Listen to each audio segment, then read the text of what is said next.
Hello. Buenos dias. I also speak Spanish, so I could do this in Spanish. Is that okay? Just kidding. I'm really excited to be here, and I want to say thank you to all the organizers that brought us here today. And I know we don't have a lot of time, so I'm going to go through the presentation, but hopefully through questions we can get deeper into the conversation. So the thing that I want to start with as I introduce myself, I'm a city council member, and I was elected by a very diverse group of people in a district. I represent 180,000 people that live in my district, and there are 51 city council members in New York. So I'm one of 51. And just to give you a sense of the project and where we are right now, there are about 27 to 30 council members that do participatory budgeting on a volunteer basis. So these are people like me who are elected that volunteer to participate. It's not a law right now, and we get to do this with our community. And there are three things, for the next slide please. There are three things that I want to go through that I think about all the time when I'm thinking about participatory budgeting. And the first one is that democracy is young. Not very long ago, there was no democracy. And then very recently, participatory budgeting was born. And so we're still in the young stages of this work that we're doing. And so I just want to keep that in perspective. The second thing is, I keep saying it over and over again, because second slide, or the next slide, is that community power, people power, citizen power is infinite. I really do believe that it's like a renewable resource. It's like the sun. I really do believe that this is true, and community power cannot be contained in a way that is like a fossil fuel. It's more like the sun. Next slide. The more people participate, the better our government is, the better our project is. And I just see that tested and proven every single time. I think about all the people in my neighborhood. When we think about work and do the work, when we bring more people together, the product is just better. And so those are the three things I think about all the time when I do work in participatory budgeting, when I do work as a city council member. I'm a legislator, I vote on the budget, and I just feel so good about this work that we're all doing in this world. So I want to go to the next slide. This is New York City. So this is a picture from one of the parks in my district, and it's one of the highest elevation parks in the whole city, and you get to see the Freedom Tower, the World Trade Center Tower. And it's beautiful.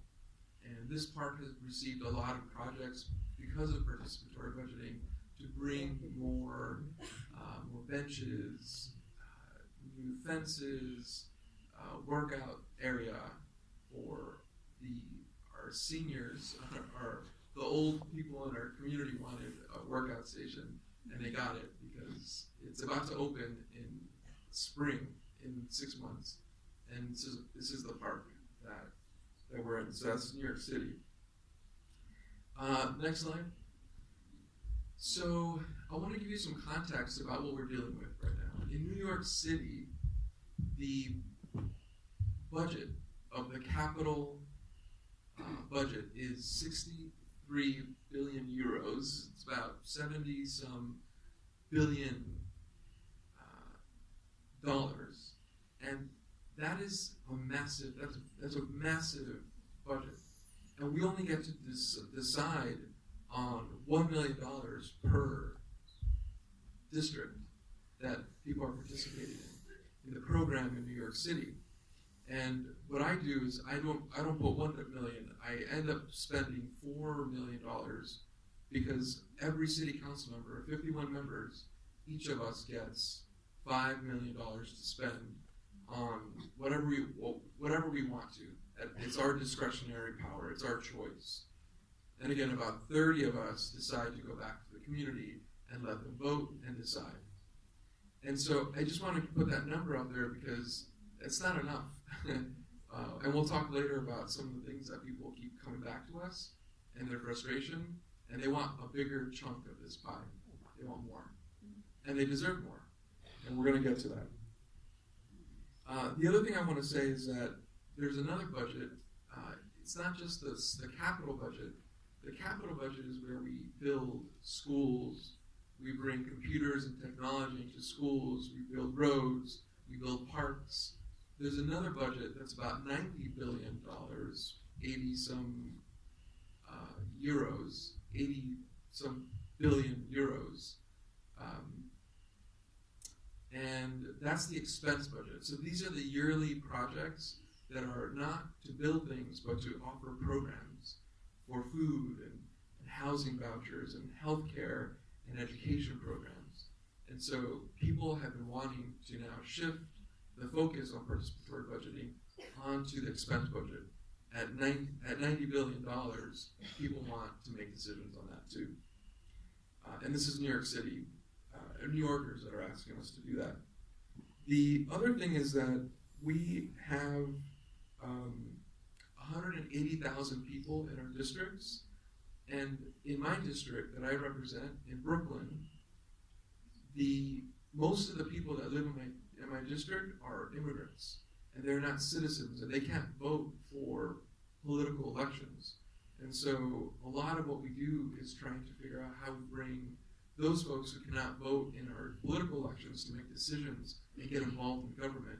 Earlier there was a question about what democracy is, and is it connected to voting? Is it connected to other things?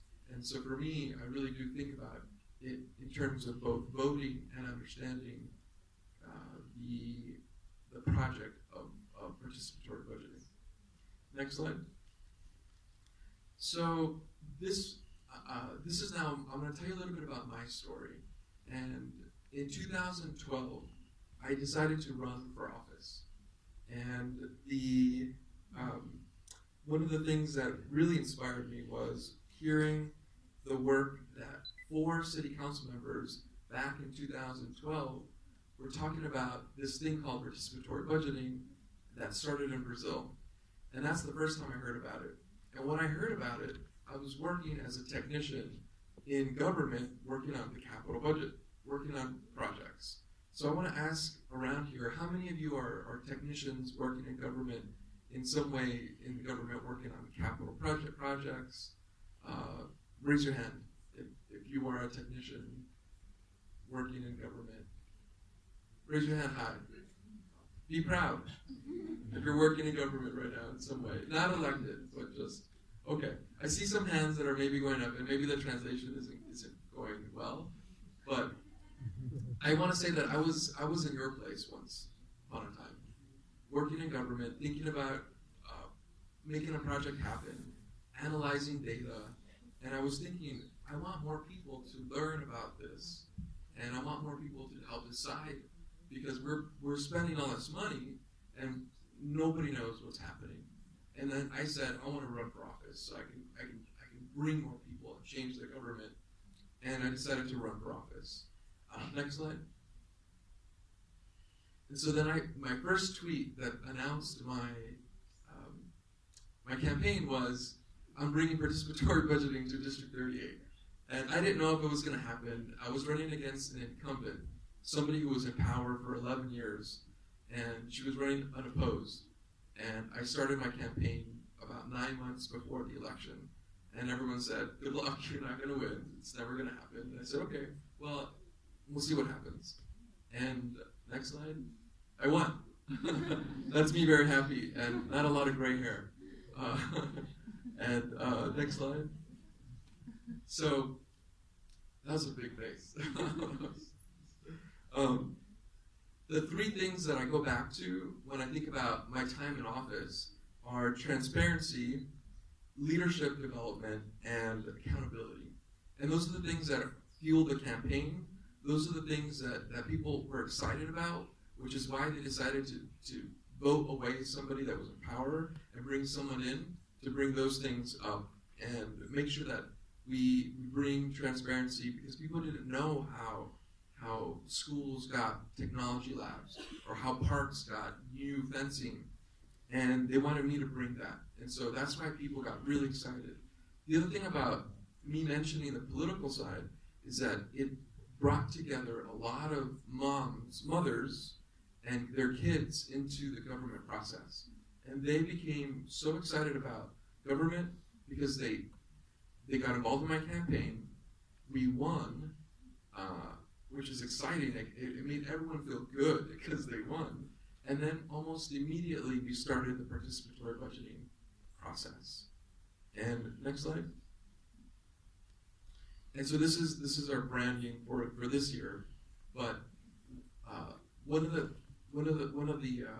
we're actually the first year that we had participatory budgeting, we had about 2,000 votes cast, more than any other district, and there were about 10 districts, and my district was the highest vote. And what we learned from that first year was that most of the people that voted were women, moms, their children, the same people that were part of my political campaign.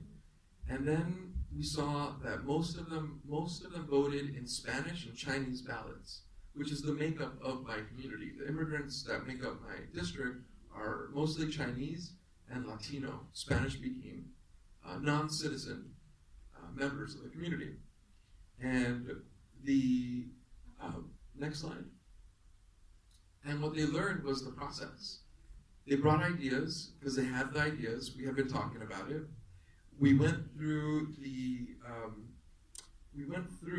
work together, and we learned about the delegates and how to become delegates. So people from the community came in, brought their ideas. We created a smaller committee because not everybody wanted to stay. We give people the opportunity just to come and throw an idea on the table, and then a smaller group of people take those ideas and then negotiate with the city to make sure that we can do it, that it's eligible. Some of the kids that came in with ideas to put chocolate fountains in the park, and we're like, well, that's not eligible. And there's a group that goes through all those ideas. But we tell the kids every idea is good because we get a sense about what people want, even as crazy as the chocolate fountain in the park. But the delegates are the ones that do the work in the middle of the process. And the delegates are the ones that actually interact with the city agencies, get to meet the technicians inside the city that are going to eventually say, yeah, this is good, and we're going to put it onto the ballot, which is the next part of the part, which is the vote. So that first time that we came out with a ballot gave us a really interesting view about what came out in the needs of the district. And what we have seen citywide is that education programs or education capital projects are the most popular across the city. So half of the money that's been spent in the city of New York are going to schools. New gyms, new theaters, new technology labs, math and science labs, and Wi-Fi, all the accessibility ramps for wheelchairs. These are all things that schools have not been getting. And what we saw was parents saying, we need our schools to be the best schools, and that's across the board. Okay, so this is the process here. And remember, and this is an important thing because I think it might be different from what's happening here in Europe, but the assemblies collect ideas. Anybody can throw an idea. It could be anonymous, so they could just, all they do is throw an idea. A smaller group takes the ideas. They work with the city to make it eligible, and then we put a ballot, and then they vote. And then we start again every year. Next slide. This is something that's really important too, because this is what I'm thinking about a lot right now. And this is about how does this work in New York, and how can we make it better? This is all the tension. This is the tension that we feel in the city right now between the government, which is right now central staff, and the city council. We pay people to help interpret the ballots, translate the ballots into multiple languages, to count the ballots, to go pick up the ballots. There's a whole bunch of people that are hired by the city to work with and then the circles represent all the district offices on the ground. And so those are the folks that are on the ground working with these delegate teams. And so we're working together to make sure that we get more and more people to come out and vote, to give ideas, and to go talk to more people to get them involved the next year. And so I really see two sides of this. The volunteers are so important. In my district, the volunteers run most of the process. The volunteers are the ones that create the different strategies of how to bring more votes in every year. And so what we have designed are teams in our communities that are Spanish speaking, Chinese speaking, because the city is not spending money to do that outreach on the ground. And so we bring volunteer teams to go speak to those different communities. And in my community, we have Arabic-speaking communities, Russian-speaking communities, Chinese, 3 different dialects, and Spanish. And we really commit our volunteer time to make that happen. It's not the city that is paying for that, it's volunteers. And the tension here lies in that people get frustrated. And they want more from their government. Next slide. So one of the more exciting parts are the young people. And the young people have been really excited about getting involved in participatory budgeting. And one of the things that they tell me over and over again is that they want to vote at younger ages. And so here you see middle school students that we just recently lowered the age to 11 years old for 6th grade and up in age can vote. And their brothers and sisters have actually started a campaign for 4th and 5th grade. This is about 8, 9, 10-year-olds have sent me petitions in my office to vote. And so we're seeing a real connection with the young people because they're the ones that go to the parks, they're the ones that go to their schools. And so I just want to share that with you because it's really creating a whole new group of people that I never even thought of, where we were concentrating on the adults who are voting for, politically voting, and what we're seeing are a real connection with the young people. And let's see what else. I want to say 2 more things. The challenges. Okay, so there's some big challenges that we have right now. And one of them is the same things that we heard today about the projects are too slow, that the government doesn't give enough money, and that the government should be doing this. Why do we have to do all this work? We elected you as the representatives. You should go do the work. Why do we have to go and for free volunteer our time? That's what we get as far as the challenges are concerned. Now, the last thing I want to say is, let's go to the next slide. We decided to, as a city, through a commission that was in charge of trying to change the constitution of our city, came up with 3 different ideas on how to change it. The second idea was ballot number 2, and you might have heard about it in the news if you're following participatory budgeting. And the commission heard from New Yorkers across the city, and we, of course, organized our community to go out and make this point that we wanted a citywide participatory budgeting that was more connected to the law, so that we could change the law that says the city must do something citywide and not wait for council members to volunteer. And we won. Next slide.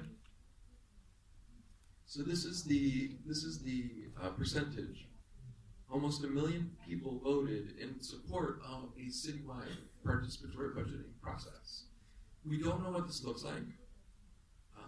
In the new year, the mayor and the city council and some other elected officials will create a commission of about 15 people that will sit and work with the community to design what this looks like. One of the great things about what this project is is that what's happening here today in the discussion is that I think it's going to feed us information about how we build something that works from the top down to bring inspiration and more support from the mayor's office. The mayor's office is what executes the projects. They're the ones that build the projects. And after it leaves the city council, when we put it into the budget, we have no more control. And so this is going to change that, and it's going to bring power from the mayor's office to execute on the projects. I think this is a good thing, and I'm hoping that next year I can have more updates about where we are on this. But this is all in a good direction for change in New York City, and offering you new ideas, but also taking your ideas with me to New York to make our process better. Okay, that's it. Thank you so much.